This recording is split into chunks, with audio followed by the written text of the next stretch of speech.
J'ai visité en fait 5 bureaux de vote ce matin, puisque donc il y a 2 bureaux de vote ici au lycée Mermoz à Ouakam, et j'en ai visité 3 autres à l'ambassade et au consulat sur le plateau. Sachant que nous avons 2 autres bureaux de vote, l'un qui est à Sali et l'autre qui est à Saint-Louis. Donc l'idée c'est d'être au plus près des électeurs. Il y a à peu près 13 000 Français qui sont inscrits sur les listes électorales. 13 000, c'est 1 000 de plus qu'en 2012, ce qui montre que la communauté française s'accroît, ce qui montre aussi que la communauté française est une communauté importante. C'est, d'après les statistiques françaises, la plus importante communauté française au sud du Sahara, en Afrique. Alors, on a pris évidemment beaucoup de mesures pour faire en sorte que ce scrutin se déroule aussi bien que possible.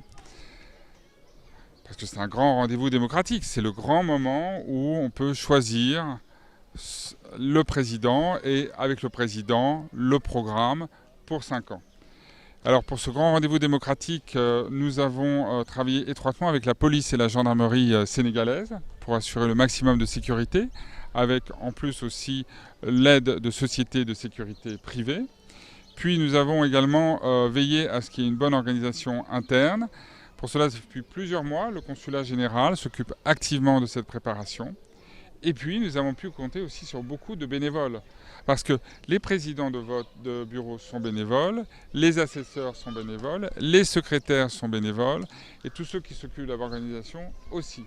Donc je crois qu'il faut également saluer leur travail. Alors, les bureaux de vote sont ouverts de 8h du matin jusqu'à 19h, donc ça permet un large spectre pour voter. Moi, je recommande que chacun ne vienne pas voter à la même heure. Alors, souvent, les Français viennent voter tôt le matin. Il faut profiter de l'ensemble de la journée pour pouvoir réduire le temps d'attente.